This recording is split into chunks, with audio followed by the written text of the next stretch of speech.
ഒരുപോലെ കണ്ണടച്ചിട്ടില്ല പണ്ടാരോടങ്ങാൻ. ആനയുടെ പുറത്ത് കയറ്റേണ്ട സമയം. അടുത്ത പരിപാടിക്ക് പോകുമ്പോ സ്റ്റെപ്പിന് ഇല്ല, ഞാൻ വണ്ടിക്കകത്ത് കയറൂല. പരിപാടി കഴിഞ്ഞാൽ കാശ് തരാനോ മടി, ഒരു സ്റ്റെപ്പിനെങ്കിലും മേടിച്ച് വെക്കണോ? താൻ എന്തിനാണ് എന്നോട് ചൂടാവണത്? താൻ പോയി അച്ഛനോട് അതാ വരട്ടൊന്നും വേണ്ട, ഞാൻ അച്ഛനെ വിറപ്പിക്കും. താൻ നോക്കിയോ? അത്രയും വേണമെങ്കിൽ വിറപ്പിച്ചോ, പക്ഷെ വെറുപ്പിക്കരുത്. ഇയാൾ കൂടെ വാ. വാടാ, നമുക്കൊരു ചായ അടിച്ചിട്ട് ഇങ്ങോട്ട് വരിക. ഇപ്പോഴാണോടോ വരുന്നത്? ഇന്നലെ വണ്ടി പഞ്ചറായിട്ട് വഴി കിടന്നു, പിന്നെ ഇന്ന് രാവിലെ പഞ്ചർ ഒട്ടിച്ചിട്ടാ പോന്നത്. നേരാണോടോ ഇത്? ആറ്റിങ്ങിൽ 1 മണിക്ക് പ്രോഗ്രാം കഴിഞ്ഞാൽ വെളുപ്പിന് ഇവിടെ എത്താം അല്ലടോ? എത്താ വെച്ചോ? പക്ഷേ എത്തിയില്ലല്ലോ. ആ സ്ഥിതിക്ക് ഇവിടെ അറിയിക്കാതെ വേറെ എവിടെയെങ്കിലും പ്രോഗ്രാം പിടിച്ചിരുന്നോ? അയ്യോ, സത്യമായിട്ടില്ലച്ചോ. അച്ഛനറിയാതെ ഞങ്ങൾ പുറം പരിപാടി ഒന്നും പിടിക്കാറില്ല. അച്ഛന് ഞങ്ങളെ വിശ്വാസമില്ലെന്ന് അറിയുന്നതിൽ വിഷമമുണ്ട്. ഇങ്ങനെയാണെങ്കിൽ ഞാൻ ട്രൂപ്പിൽ നിർത്താൻ ചെയ്തേക്കാം. മോനെ, ഈ ട്രൂപ്പില് നിന്നെ മാത്രമേ എനിക്ക് വിശ്വാസക്കുറവുള്ളൂ. പിന്നെയും ഇവനെ മാത്രമേ എനിക്ക് അല്പമെങ്കിലും സംശയമുള്ളൂ. ഉള്ളത് തുറന്നു പറയാലോ, നിങ്ങൾ 2 കൊരങ്ങന്മാരും വളരെ നല്ലവരല്ല.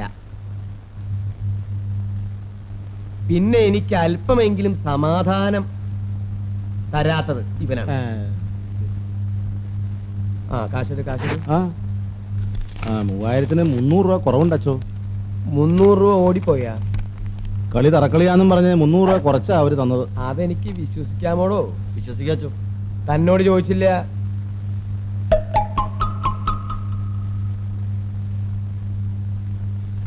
പതിനെട്ടാം തീയതി കാഞ്ഞൂര് പള്ളിയിൽ ഒരു കളിയുണ്ട്. ഫാദർ ബെനഡിക്റ്റ് വിളിച്ചു പറഞ്ഞതാ. പള്ളിയിലാവുമ്പോ അമ്പലക്കളി പോലെ തറക്കളി പാടില്ല.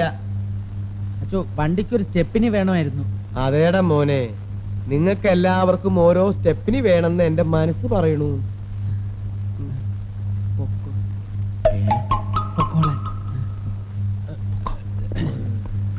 ഇതിന്റെ ഉളുക്കൊക്കെ ഞാൻ ശരിയാക്കി തരാം.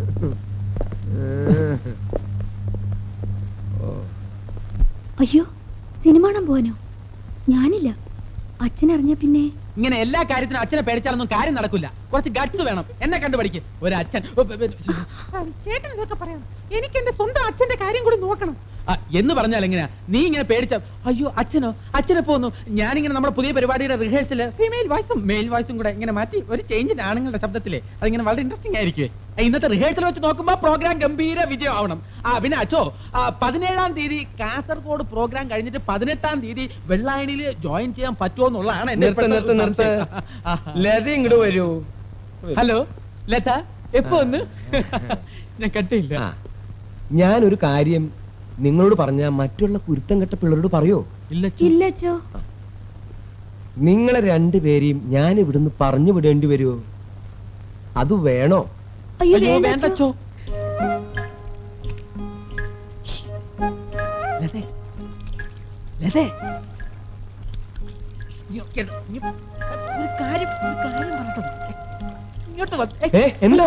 ലതയാണെന്ന് തെറ്റിദ്ധരിച്ചാ എങ്ങനെ ഉണ്ടാവും അറിയാൻ നോക്കിയതാ.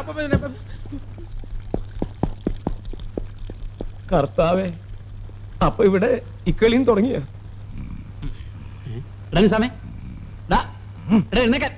നീ വന്ന് കിടക്കുന്നതിന് മുമ്പ് ഉറങ്ങിയോ? നിനക്കിന്ന് കടയിൽ പോണ്ടേ? ഉച്ച കഴിഞ്ഞിട്ട് പോവാം. വീട്ടിൽ പോയി കിടന്നുറങ്ങിയിട്ട് വരാൻ നേരമൊന്നുമില്ല. ഞാനൊന്ന് കിടക്കട്ടെ. അത് വേണ്ടാ, എനിക്കൊന്ന് കിടക്കണം. നാളെയും പ്രോഗ്രാം ഉള്ളതാ. കോളേജിൽ പോയിട്ട് ദിവസം എത്രയെന്ന് അറിയാവോ? മതി. നിനക്കെന്ത് നോക്കാനുള്ള?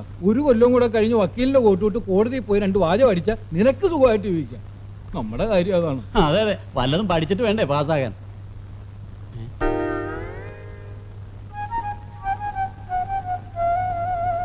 ഇതെവിടെ നടാ? ഇന്നലെ പ്രോഗ്രാം നടന്ന സ്റ്റേജിലിരുന്നതാ. ഇവനെ കൊണ്ട് എന്തെങ്കിലും ചൂണ്ടിയില്ലെങ്കിൽ നിനക്ക് ഉറക്കം വരില്ല അല്ലേ? എന്നാണോ നാറാൻ പോകുന്നത് ആർക്കറിയാം. ഉണ്ണിങ്ങോട്ട് വന്നിട്ട് ഉറപ്പാടാ. പാവം, അവൻ കിട്ടിയ കാശ് വീട്ടിലെത്തിക്കാൻ പോയതാ. വീടിനു വേണ്ടി ഒരുപാട് കഷ്ടപ്പെടുന്നുണ്ട്.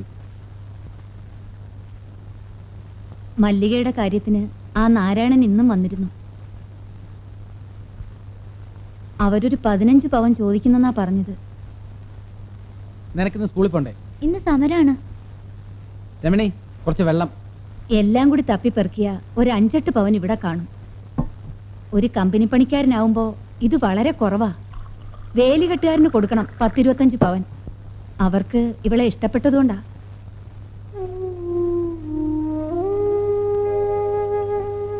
നിനക്ക് നിന്റെ തറക്കണ്ടോ അച്ഛനോട് കുറച്ച് രൂപ ചോദിച്ചൂടെ? അച്ഛന്റെ അടുത്ത് ചോദിച്ചാ കൂടിപ്പോയ 1000 രൂപ കിട്ടും. അതുകൊണ്ട് എന്താവാന്? ആ, വേറെന്തെങ്കിലും വഴിയുണ്ടോ നോക്കട്ടെ. ശരിക്കും കെട്ടണേ നേരാണ്, അല്ലെങ്കിൽ വഴിന്ന് പിറക്കാനേ നേരം ഉണ്ടാവുള്ളൂ. ശരിയണ്ണ. തവന്മാരെ മൂന്നിനെയും കണ്ടില്ലല്ലോ, പോണ്ടേ? ആ, അത് പറയാൻ വിട്ടുപോയി. ജിമ്മി അവന്റെ അങ്കിളിന്റെ വീട്ടിൽ പോയിട്ട് പ്രോഗ്രാം സ്ഥലത്ത് എത്തിക്കൊള്ളാന്നാ പറഞ്ഞത്. ഇട ഇവന് ഈ ആലുവയിൽ എന്തോ ചുറ്റിക്കളിയുണ്ട്. ഇടയ്ക്കിടയ്ക്ക് ഒരു അങ്കിളിന്റെ വീട്ടിൽ പോക്ക്. അങ്ങോട്ട് പോകുമ്പോഴും ആലുവ, ഇങ്ങോട്ട് വരുമ്പോഴും ആലുവ. അന്ന് മുങ്ങിയ പോലെ ആവുമോ അവനൊന്നും? ആ, നിന്റെ കരുനാക്ക് എവിടെയായിരുന്നു? ഇനി ട്രൂപ്പിലേക്ക് വേറെ ആളെ നോക്കിയോ, ഇവന് സിനിമയിൽ അഭിനയിക്കാൻ ഒരു ചാൻസ് കിട്ടിയിട്ടുണ്ട്.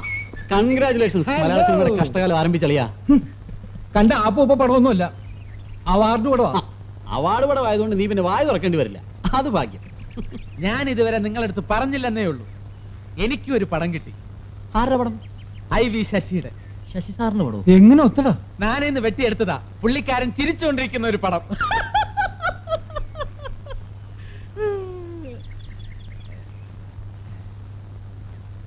ചിലപ്പോ ഞാൻ ഇങ്ങനത്തെ തല്ലിപ്പുള്ളി വിറ്റുകളും അടിക്കും.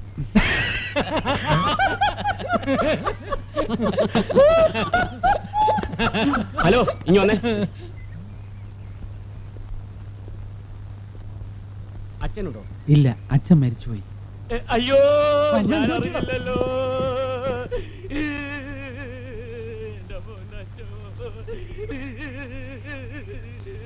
എല്ലാരും നേരിട്ട് അറിയിക്കാൻ പറ്റിയില്ല, പത്രത്തിൽ കൊടുത്തിരുന്നു.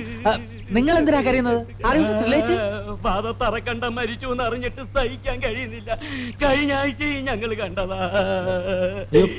ഫാദർ തറക്കണ്ടം മരിച്ചിട്ടില്ല, എന്റെ അച്ഛനാ മരിച്ചത്.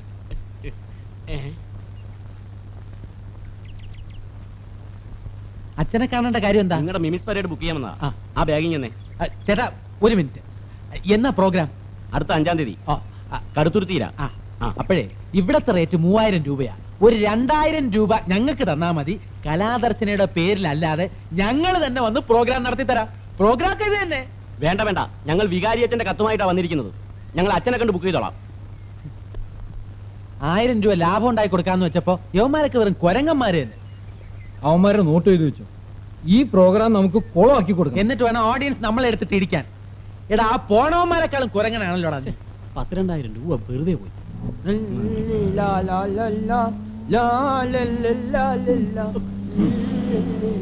ഇവന്മാരുടെ ഒരു ഉറക്കം കണ്ടില്ല, എന്നെ കൊണ്ട് പറ്റില്ല ഉറങ്ങാൻ. ജിമ്മി, ജിമ്മി, പിന്നെ നീ ഉറങ്ങാണോന്ന് അറിയാൻ വിളിച്ചതാ. ഉറങ്ങണോ? ഉറങ്ങിക്കോ, ഉറങ്ങിക്കോ, ഉറങ്ങി. ഒരുമാതിരി മറ്റടുത്ത പരിപാടി കളിക്കരുത്. മനുഷ്യന് ഉറക്കത്തുമില്ല. അല്ല, ഞാൻ ഓരോ ചായ കുടിച്ചാലൊന്നും അല്ല, വീണൊന്നല്ല. ആ, അങ്ങനെ ഇപ്പൊ എത്തണ്ട. ഇതിനിടയ്ക്ക് 5 എണ്ണം മോന്തിയതല്ലേ. അച്ഛന്റെ അടുത്ത് കണക്ക് ബോധിപ്പിക്കുമ്പോഴേ അച്ഛനെ മോന്തക്കിട്ട് മാന്തും. ആ, ഞങ്ങള് ചായയല്ലേ കുടിച്ചുള്ളൂ, തന്നെ പോലെ ചാരായ മോന്തിയില്ലല്ലോ.